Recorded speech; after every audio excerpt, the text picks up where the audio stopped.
કેમ છો મિત્રો? આપના માટે એક સ્પેશિયલ આ ડેમોન્સ્ટ્રેશન છે યુનિવર્સિટીની સપ્લિમેન્ટરી અને એની ફોર્માલિટીઝ કઈ રીતે હોય છે. એ ડે 1ના આપણે કોન્ફિડન્સ ઓછો હોય એટલે ખાસ ડે 1 માટે આપના માટે આ રજૂ કરેલ છે.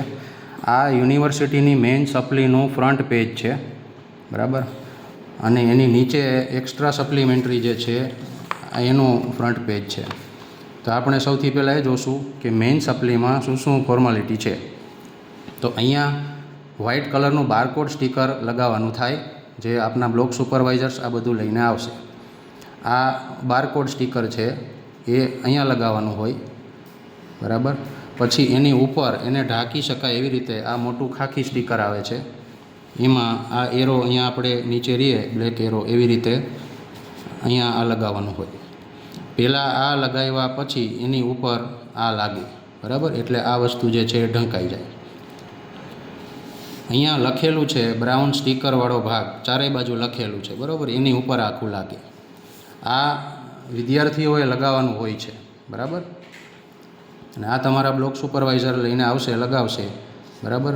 આ લગાવે પછી એની ઉપર આ લાગે. હવે આમાં શું ભરવાનું છે એ આપણે જોઈએ. તો પરીક્ષા કોર્સ લખવાનું MBBS. અહીંયા મહિનાઓને ઇગ્નોર કરી અને મેન્યુઅલી આપણે ઓગસ્ટ 26 એવું લખશું, બરાબર. ઝીણા અક્ષરે, જ્યાં પણ જગ્યા ઘટે ત્યાં ખૂબ જ ઝીણા અક્ષરે અગાઉથી જોઈ લેવું. વિષય જે હોય તે, સપોઝ એનાટોમી, બરાબર. અહીંયા વર્ષ 1 એટલે MBBS ઉપર આવશે, આ વર્ષ 1 નીચે આવશે. પછી અહીંયા તારીખ આવશે 12/8/26, સમય 10:30 થી 31. આ બધું ડેટ એવરી પેપરમાં ચેન્જ થાય, આ ટાઈમ એમનેમ રહેશે, બરાબર, સબ્જેક્ટ ચેન્જ થાય.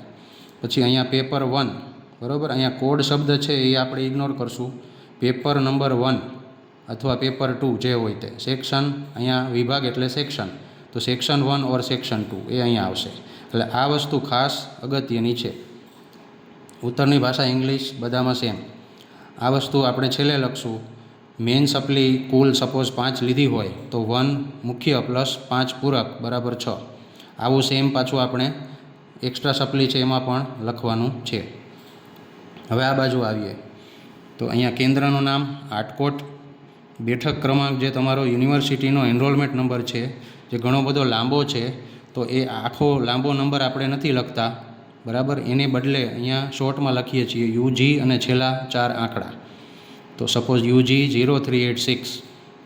તો શબ્દોમાં પાછું આપણે આ 4 આંકડા જ લખીશું અને આવી છૂટા લખીશું 0386, બરાબર. 386 એવું કંઈ કરવાનું નથી, આવી રીતે લખશું. પછી અહીંયા આપણે સહી કરશું, વિદ્યાર્થીની સહી, બરાબર. નીચે અહીંયા સુપરવાઇઝરની સહી આવશે. તો આટલું છે, બરાબર.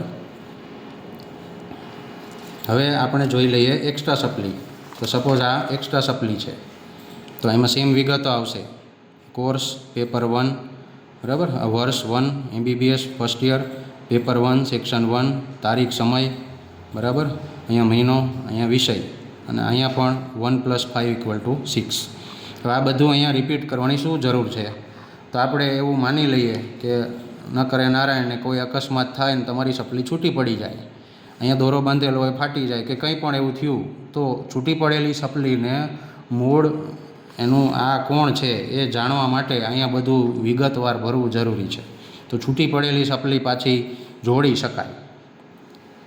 તો અહીંયા સેમ વિગતો બધી રિપીટ થાય છે. અહીંયા તમને બોક્સ છૂટા આપ્યા છે, બરાબર. અહીંયા બોક્સ નથી એટલે આવી રીતના છે, અને આ અહીંયા બોક્સ આપેલા છે એટલે એમાં એક્ઝેક્ટલી આ 4 ને 2 6 જ ખાના ભરાશે.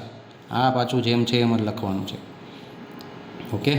બીજું આપણે એક્સ્ટ્રામાં ખાસ અહીંયા કરવાનું છે P1 S1 અને 1/5.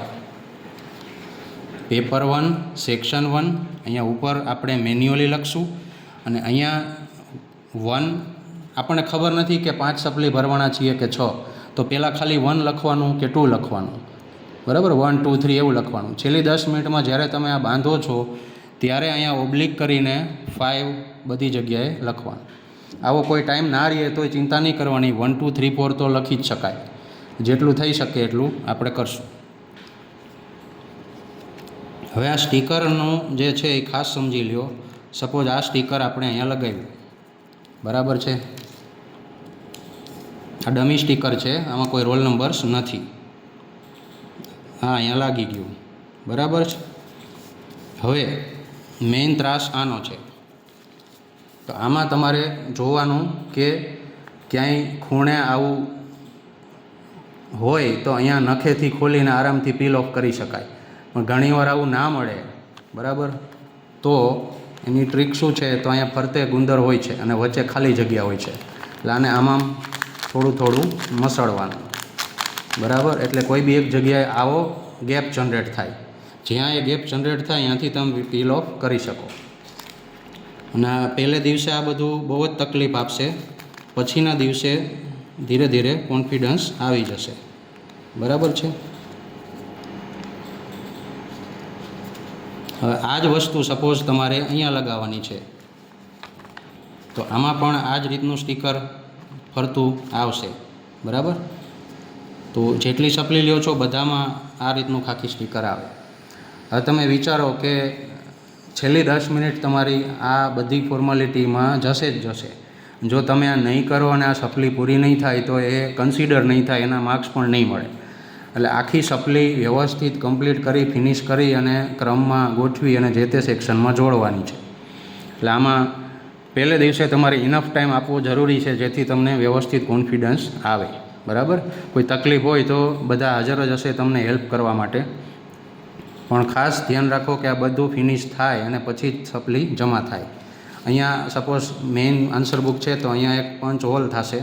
એ હોલમાંથી થ્રેડ કે દોરો પાસ કરવાનો અને 5 સપ્લીને જોડીને 2 ગાંઠ વાળીને બાંધવાનું. આ પણ આપણે કરવાનું થશે. So get ready for all this jargon and best of luck to all of you.